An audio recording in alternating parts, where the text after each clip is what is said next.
மசாலா ஐட்டம்லாம் நல்லா வறுத்து சுத்தமா நம்ம வீட்டுக்கு எப்படி செய்வோம் அதே மாதிரி நாங்க செஞ்சு எல்லாரும் கொடுத்துட்டு இருக்கிறோம். முருங்கை பொடி, பிரண்டை பொடி 500 சர்க்கரை இருந்தாலும் நார்மலுக்கு 100க்கு 100 கொண்டு வர்ற சர்க்கரை கண்ட்ரோல் பவுடர், நிறைய சத்துக்கள் நிறைந்த சத்து மாவு, செட்டிநாட்டு பிரியாணி மசாலா, பருப்பு பொடி, கருவேப்பிலை இட்லி பொடி, செட்டிநாட்டு சாம்பார் தூள், ரசப்பொடி, மாங்காய் ஊறுகாய், 12 விதமான மூலிகை சேர்த்து காய்ச்சி எடுத்த ஹேர் ஆயில், ஆவார அரப்பு பொடி. இந்த பொருள் எல்லாம் உங்களுக்கு வேணும்னா கீழே இருக்கிற வாட்ஸ்அப் நம்பருக்கு கேட்டு வாங்கிக்கோங்க.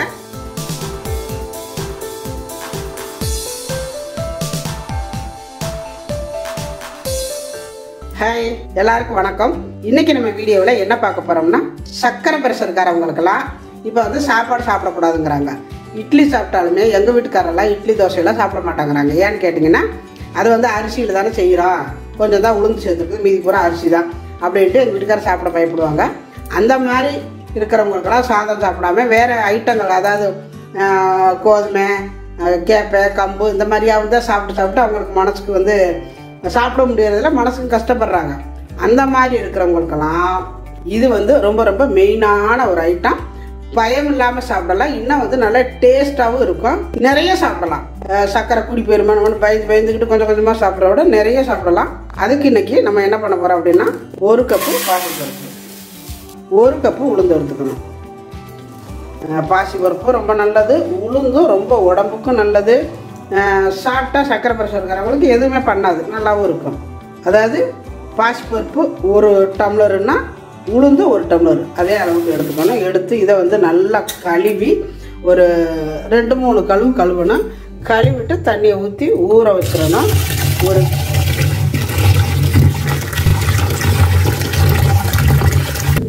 நல்லா இந்த மாதிரி நல்லா ஒரு 2-3 நாளாக சலசி விட்டுங்க.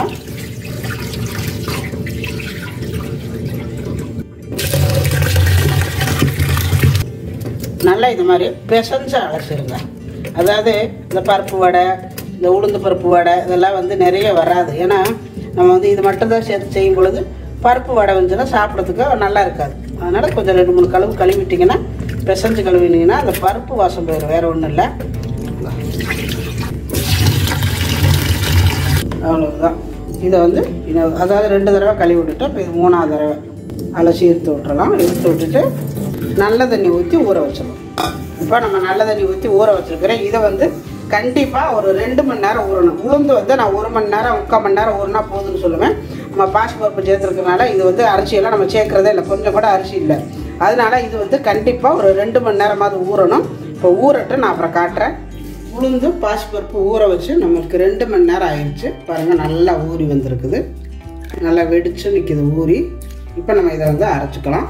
நம்ம வந்து நல்லா கழுவிட்டோம், 2-3 கழுவிட்டு தான் வச்சுருக்கிறோம். இந்த தண்ணியை கூட ஊற்றி அரைச்சிக்கலாம். இருந்தாலும் கொஞ்சம் போல் ஐஸ் வாட்டர் ஊற்றி அரைங்க.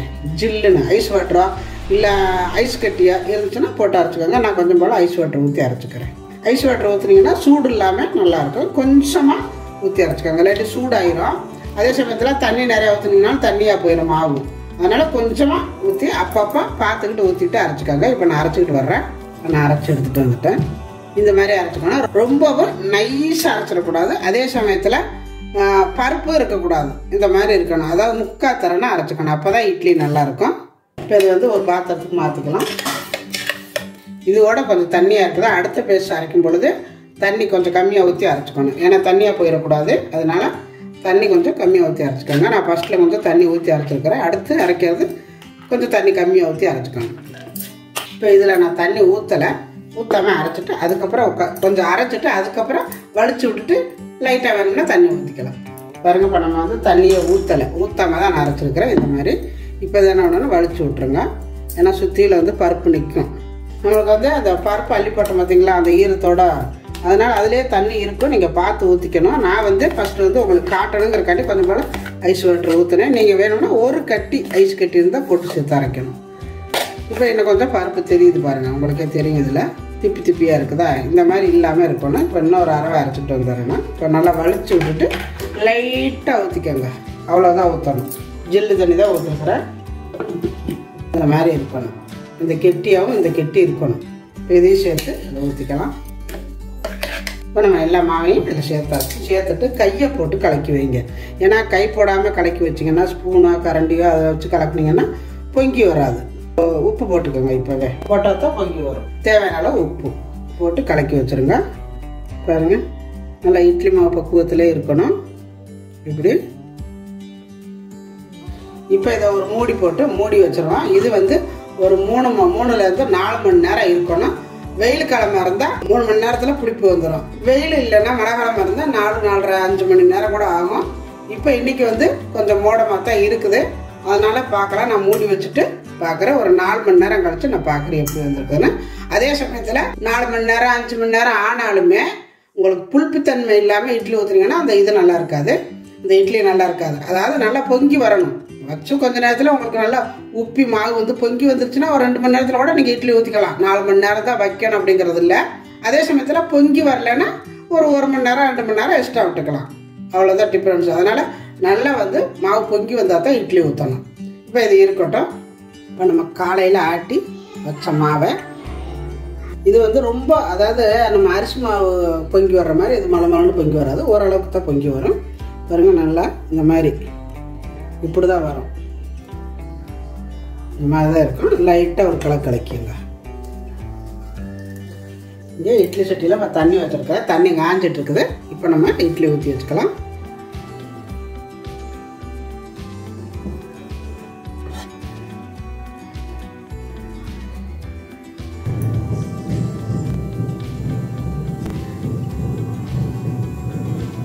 இப்போ தண்ணி காஞ்சிட்டு இருக்குது. உள்ளே வச்சிடலாம்.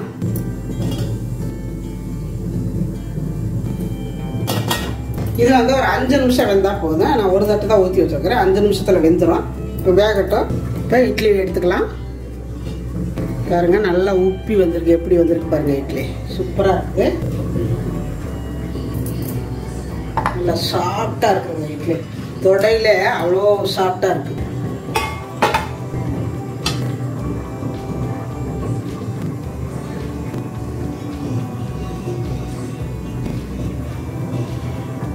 இட்லி எவ்வளோ நல்லா வந்திருக்குன்னு கொஞ்சம் கூட நம்ம அரிசியே போடலை. பாருங்கள், இட்லி எவ்வளோ நல்லா இருக்குது. எவ்வளோ சாஃப்டாக இருக்கு பாருங்கள். அமுத்திட்டு விட்டு அப்படியே இருந்துருக்கு பாருங்கள். சக்கரை பரிசல்காரவங்க அதாவது சாப்பிடும் பொழுதெல்லாம் எப்போவுமே பயமாக சாப்பிடுவாங்க. கொஞ்சம் கொஞ்சமாக சாப்பிடுவாங்க. வயிறு நிறைய சாப்பிடக்கூடாது, சக்கரை ரொம்ப ஏறி போயிருமேன்னு. இந்த மாதிரியெல்லாம் நம்ம செஞ்சு சாப்பிடும் பொழுது இது எப்படி வேணாலும் சாப்பிட்டுக்கலாம், எவ்வளோ வேணாலும் சாப்பிட்டுக்கலாம். நல்ல ஹெல்த்தியானதும் கூட. பாசிப்பருப்பு நல்ல ஹெல்த்தியானது, உளுந்து ஹெல்த்தியானது. இதை சாப்பிட்றதுக்கு பெரியவங்களது சின்னவங்களது ரொம்ப மருத்துவ குணம் உள்ளது. எல்லாருமே சாப்பிடலாம். நல்ல எலும்புக்கு உடம்புக்கு எல்லாத்துக்குமே நல்ல வலிமை தர்ற ஒரு ரெசிபி இது. இட்லி தான் இது. பாருங்கள், நான் பிச்சு காட்டுறேன். எவ்வளோ நல்லா வருது பாருங்கள். செமையாக இருக்குது. நம்ம ஒரு துளி கூட அரிசி போடலை. ஆனால் எவ்வளோ சாஃப்டாக இருக்கு பாருங்கள். இட்லிங்க பாருங்கள். அமுத்திட்டு விட்டா அப்படியே சாஃப்டாக வருது. செம்மையா இருக்கு பாருங்க. என் பான் சாப்பிட்டு இருக்கிறா. நல்லா இருக்குதாம்மா. எப்படி இந்த உளுந்த வடை எப்படி இருக்கும் அந்த மாதிரி உள்ளுக்குள்ள வந்து இந்த உளுந்த வடை மாதிரி அந்த டேஸ்ட். ஸோ உளுந்த வடையெல்லாம் எல்லாருக்குமே பிடிக்கும். அந்த டேஸ்ட் இருக்கு. நல்லா சாஃப்டா இருக்கு. இந்த மாவை இட்லியும் நல்லாவே சாஃப்டா இருக்குதா. பார்த்தீங்கன்னா மீதி இருந்த மாவையும் நான் எல்லாத்தையும் ஊற்றி வச்சுட்டேன். நல்லா குண்டு குண்டாக வந்திருக்கு பாருங்க. செம்மையா இருக்கு. நம்ம வந்து இருந்த மாவு எல்லாத்தையுமே நான் இப்போ வந்து வலிச்சு ஊற்றிட்டேன். வலிச்சு ஊற்றினோன்னா பாருங்களா எவ்வளோ பந்து மாதிரி வந்திருக்கு இட்லி. செமையா, அதாவது நம்ம அந்த குஸ்பி இட்லி ஊற்றுவோம் பார்த்தீங்களா, அது மாதிரியே வந்திருக்கு பாருங்க. அவ்வளோ சாஃப்டாக இருக்குது. நல்ல குண்டாக பாருங்க. இப்போ நான் அமுத்தி காட்டுறேன் பாருங்க.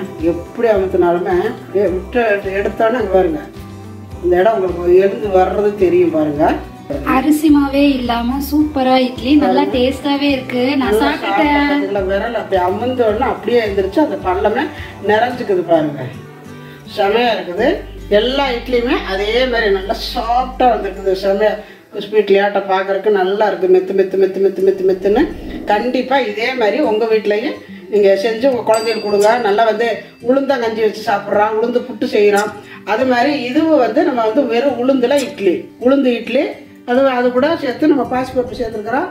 எவ்வளோ ஹெல்த்தியானது பார்த்தீங்களா. இதுக்கு வந்து சிக்கன் குழம்பு இருக்குது, சாம்பார் இருக்குது, எது வேணாலும் வச்சு சாப்பிட ரொம்ப நல்லாயிருக்கும். இது கூட உங்களுக்கு எந்த சட்னி வச்சு சாப்பிட்டாலும் நல்லாயிருக்கும். இன்னும் வந்து மிளகா சட்னி, அதாவது கார சட்னி செஞ்சு சாப்பிட்டீங்கன்னா ரொம்ப நல்லாயிருக்கும். நான் வந்து இதில் வந்து சிக்கன் குருமா வச்சுருக்கிறேன். நல்லா சூப்பரான இட்லி ரெடி ஆயிடுச்சு. கண்டிப்பாக இதே மாதிரி நீங்களும் உங்கள் வீட்டில் உங்கள் குழந்தைங்களுக்கு செஞ்சு பாருங்கள். செஞ்சு பார்த்துட்டு எப்படி வந்துச்சு அப்படிங்கிறத எனக்கு கமெண்டில் சொல்லுங்கள். இந்த வீடியோ பிடிச்சிருந்தா லைக் பண்ணுங்கள், ஷேர் பண்ணுங்கள், செட்டிநாடு சமையலுக்கு சப்ஸ்கிரைப் பண்ணுங்கள். நன்றி. வாழ்க வளமுடன்.